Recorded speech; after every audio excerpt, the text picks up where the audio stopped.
ముఖ్యమంత్రి అయినటువంటి కేసీఆర్ గారి నాయకత్వంలో హుస్నాబాద్లో మీటింగ్ జరిగి దీన్ని రీడిజైనింగ్ చేసి 8.23 టీఎంసీల నీళ్ల ద్వారానే ఈ ప్రాంతానికి నీళ్ళంతా ఇక్కడ రైతాంగానికి పుష్కలంగా నీరంది పంటలు సరిగ్గా పండుతాయి అనేటువంటి ఆలోచనతో ఆనాడు తీసుకున్నటువంటి రూపకల్పన.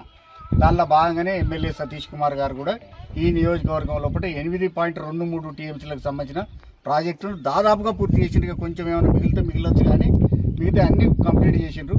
వాళ్ళు చేసింది ఏంటంటే ఆనాడు ప్రాజెక్టు ఒక 30 మట్టి కూడా ఈ ప్రాజెక్టుకి తీయలేదు. కానీ మొబిలైజేషన్ నిధులను వాడు పక్కదో పట్టించుకోవడం ముందుగాల నిధులు కావాలి కాబట్టి కాలువలు కట్టుకున్నాడు. ఎవరైనా ఇల్లు కట్టుకుంటే ముందుగాలు కట్టుకుంటారా, వాష్రూమ్లు ముందుగాలు కట్టుకుంటారా? ఇల్లు కట్టుకున్నాక వాష్రూమ్లు కట్టుకుంటారు. కానీ వాళ్ళు వాష్రూమ్లే ముందుగాలు కట్టినా ఇల్లు కట్టలే.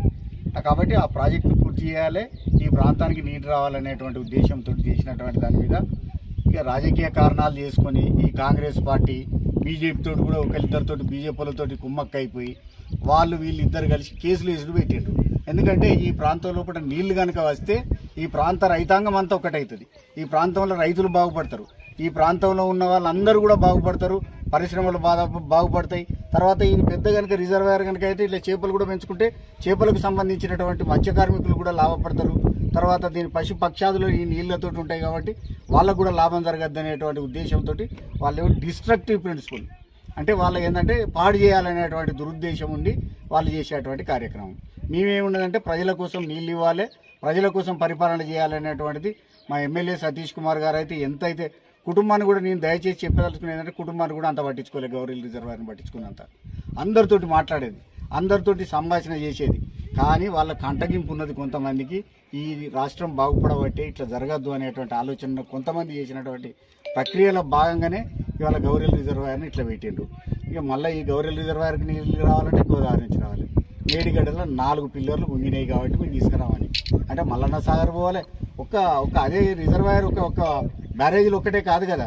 మేడిగడ్డ బ్యారేజ్ ఉన్నది, సరస్వతి బ్యారేజ్ ఉన్నది, తర్వాత అన్నారం బ్యారేజ్ ఉన్నది. ఇవన్నీ బ్యారేజ్లు సుందిల్ అంటే కదా సరస్వతి బ్యారేజ్, ఆ సుందిల్ల బ్యారేజ్ ఉన్నది. ఆ బ్యారేజ్లకు వెళ్ళి ఏవో జరుగుతాయని చెప్పి అపోహలు సృష్టించడం. అంటే వీళ్ళు ఏంటంటే చేసేది ఏం లేదు, ఇక్కడ దుష్ప్రచారం చేసి కాలం వెళ్ళబుచ్చుకోవాలనేటువంటి ఆలోచన చేస్తాను. కానీ ఇక్కడ రైతాంగం కోసం కానీ తెలంగాణ ప్రజల మీద, తెలంగాణ భూభాగం మీద, తెలంగాణ మీద అత్యధిక ప్రేమ ఉన్నది కేసీఆర్ గారికి. అదంతా పోవాలి, ఈ తెలంగాణ నాశనకాలం పట్టియాలనేటువంటి ఆలోచనతో ఇవాళ కాంగ్రెస్ పార్టీ చేస్తున్న అనేక కార్యక్రమాల్లో భాగమే మేడిగడ్డల 4 గుంగిపోయినాయి అని చెప్తారు. 4 గుంగిపోతే మన దగ్గర రిజర్వాయర్లలో కూడా పక్క పొంట, ఆ తూముల పక్క పొంటి కొంచెం నీళ్లు పోయేది. నీళ్లు పోతే దాన్ని ఇమీడియట్గా రింగ్ బండ్ చేసుకొని అన్నీ కూడా కుంటలు, చెరువులు కూడా మరమ్మతు చేసుకునేది. అది మరమ్మతు కాదా? మరమ్మతు అవుతుంది కానీ కాదు అని చెప్పాలి. దీన్ని నాశనకాలం పట్టియాలి, తెలంగాణ ప్రజలకు నీళ్లు రాకుండా చేయాలి, ఈ నెపం అంతా తీసుకుపోయి పాతోళ్ళ మీద నెట్టాలి. ఇప్పుడు మీ ప్రభుత్వం ఉన్నది కదా, మీరు చేయాల్సినటువంటి కార్యక్రమం కొంత మిగిలిపోయి ఉంటే ఆ కార్యక్రమం పూర్తి చేయాలి. ఆ మేడిగడ్డ రిజర్వాయర్లో అవినీతి జరిగిందంటే అన్ని 86 పిల్లర్లు ఉన్నాయి. ఆ 4 పిల్లర్ల కానీ అవినీతి జరిగింది, మిగతా 82 పిల్లర్లు మంచిగా ఉన్నాయా? అవినీతి అనేది దానికి మెజర్మెంట్ లేదు కాబట్టి అవినీతి జరిగితే దాని మీద విచారణ జరిపించాలి, ఎవరు బాధ్యులు వాళ్ళని శిక్షించాలి. అదేవిధంగా నీళ్లను, అది తెలంగాణ ప్రజల ప్రాపర్టీ కదా, తెలంగాణ ప్రజలకు సంబంధించిన ఆస్తిని కాపాడవలసిన బాధ్యత ప్రజాప్రభుత్వం మీద ఉంటుంది. కాబట్టి ఆ ఆస్తిని కాపాడాలి, ఆస్తితో పాటుగా దాని నుంచి నీళ్లు రావాలి, దానికి అదనంగా తీసుకురావాలి. ఇవాళ కనుక చూస్తే అప్పులని ఒక మాట చెప్తారు. వాళ్ళు అప్పు ఎక్కడ చేసిండ్రే? అప్పులు చేసిన దానికి ప్రాజెక్టుల నిర్మాణానికి చేసిండ్రు. యాదాద్రి లాంటి, భద్రాద్రి లాంటి థర్మల్ పవర్ స్టేషన్లకు అప్పులు చేయబడతాయి. తర్వాత ఐడిఓసీలు, ఇంటిగ్రేటెడ్ డిస్ట్రిక్ట్ ఆఫీసర్స్ కాంప్లెక్స్ కట్టిన దానికి అప్పులు చేయాల్సి వస్తుంది. సెక్రటేరియట్ కట్టిండ్రు. అనేక రకాలైనటువంటి ఆస్తులని వాళ్ళు సంపాదించి పెట్టినటువంటి యొక్క తెలంగాణ రాష్ట్రం ఆనాడు ఉన్నటువంటి దార్శనికుడైన ముఖ్యమంత్రి ఉన్నారు కాబట్టి ఈ తెలంగాణ రాష్ట్రాన్ని ఎట్లా రూపుదిద్దుకోవాలి, ఎట్లా చేసుకోవాలన్న ఆలోచనతో చేసినటువంటి ముఖ్యమంత్రి ఉండే. ఇవాళ ఏం లేదు, తెలంగాణ నాశనం ఎట్లా చేయాలి, తెలంగాణ ప్రజలకు రాకుంటే ఎట్లా చేయాలి, ఈ వేరే వాళ్ళకి ఏ విధంగా లాభం జరగాలి, ఈ రాష్ట్రం నంబర్ 1 ఎట్లయింది, నంబర్ 1 వాళ్ళు ఉన్నప్పుడు నంబర్ 1 ఎట్లా కావాలంటే వీళ్ళు చేసే పరిస్థితులు అయితే లేరు.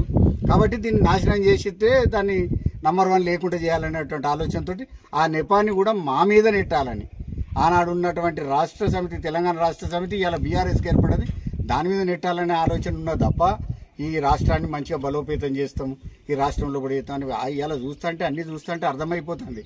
ఆడ దావోస్కు పోయిన మన ముఖ్యమంత్రి గారు దావోస్కు పోయిన కాడ ఏం మాట్లాడతారు? ఇంగ్లీష్ మాట్లాడతారు. దేశాధినేతలే వాళ్ళ భాషలలో మాట్లాడడానికి ఈయనకేమైందో ట్రాన్స్లేటర్ పెట్టుకోవాలి, మాట్లాడాలి. కానీ అక్కడ కంపెనీలు రావద్దు, విదేశీ కంపెనీలు. ఎందుకంటే తెలంగాణ ముఖ్యమంత్రికి ఇట్లుండడు, తెలంగాణ రాష్ట్రం ఇంకా అధ్వానంగా ఉన్నదని అక్కడ తెలవాలి, విదేశాలలో తెలవాలి, కంపెనీలు రాకుండా చేయాలి వీడికి.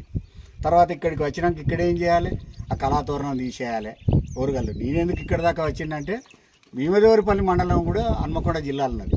నేను జిల్లా పరిషత్ చైర్మన్గా నా ప్రాంతం యొక్క అభివృద్ధి కూడా అవసరం, నా ప్రాంతంలో కూడా నీళ్ళు రావాలి. కాబట్టి ఈ రిజర్వాయర్ గురించి నేను ఆలోచించి ఇక్కడ దాకా వచ్చిన. ఈ రిజర్వాయర్ త్వరితగతిన పూర్తి చేయాలి. 4 రోజులు టైం పెట్టింది ఇక్కడ ఉన్నటువంటి మంత్రి గారు. ఎన్నికైనటువంటి 4 రోజులలో కంప్లీట్ చేయాలి. అందరితోటి మాట్లాడతా, నేను చేస్తా అది చేస్తా అని మాటలు మాట్లాడితే కాదు కదా, పని చేయాలి. ఇవాళ పని చూస్తే మీకు అందరు కనపడదు. రివిట్మెంట్ చూడండి, ఇంకా ఈ ప్రాజెక్టు సంబంధించినటువంటి కట్ట నిర్మాణం చూపెట్టుండ్రి. అలా నీళ్లను మేము ట్రయల్ రన్ చేసినటువంటి 1.14 TMCలు అన్నారు, ఇంకెక్కువనే ఉన్నది నీళ్లు కూడా. ఇవన్నీ కూడా చేసిందంటే కారణం సతీష్ కుమార్ గారి యొక్క నిబద్ధత ఉన్నది. నిబద్ధతతో పనిచేసినటువంటి నాయకుడు ఇక్కడ ఉండే, అదేవిధంగా అక్కడ ఉండేటువంటి ఇరిగేషన్ మంత్రి, అదేవిధంగా ఆర్థిక శాఖ మంత్రి అంటే హరీష్ రావు గారిది, తర్వాత ముఖ్యమంత్రి గారి యొక్క ఆలోచన సరళి చొప్పున ఇది చేసినటువంటిది. దీన్ని కంప్లీట్ చేయాలి ఇమీడియట్గా. 1 month అన్నావు కదా, ఇంకా 1 monthలో కంప్లీట్ చేయి. అసలు ఏం చేసినావు చెప్పు ప్రజలకు, అది చెప్పవు. వట్టి ఏ మాటలు మాట్లాడదామంటే కలవది. తప్పకుండా ప్రజల ఉద్యమం లేస్తుంది. ఇక్కడ రైతాంగం లేచి పడతారు. ఇప్పటికే రైతాంగానికి అర్థమైపోయింది. ఓల్డ్ ఏజ్ పెన్షన్స్ లేవు, రైతు బీమా లేదు, రైతు బంధు రాలే. ఇవన్నిటితోటి పాటుగా అనేక సమస్యలతోటి కుట్టమిట్టాడేటువంటి ఒక మెట్ట ప్రాంతాన్ని అభివృద్ధి చేసుకోవాల్సిన అవసరం ఉన్నది. కాబట్టి ప్రజలతోటి మమేకమై మళ్ళొకసారి ఉద్యమం చేస్తే వీళ్ళకి భయపడేది ఏం లేదు. వీళ్ళేదో భయపెడతాం, పోలీస్ స్టేషన్లలో పెడతాం, ఆడ పెడతాం అంటే జైలుకే పోయినాం కదా, 3 సార్లు జైలుకి పోతే నేను కూడా. ఇవాళ జైలు ఏం కొత్త కాదు, మాకేం ఉద్యమం ఏం కొత్త కాదు. కాబట్టి తప్పకుండా చేసి చూపెడతాం దీన్ని. తప్పకుండా ఇది కనుక కంప్లీట్ చేయకపోతే ఆయన ఊరు ఎట్ట తిరుగుతాడో కూడా చూస్తాం. జై తెలంగాణ, సతీష్ కుమార్ గారి నాయకత్వం, సతీష్ కుమార్ గారి నాయకత్వం.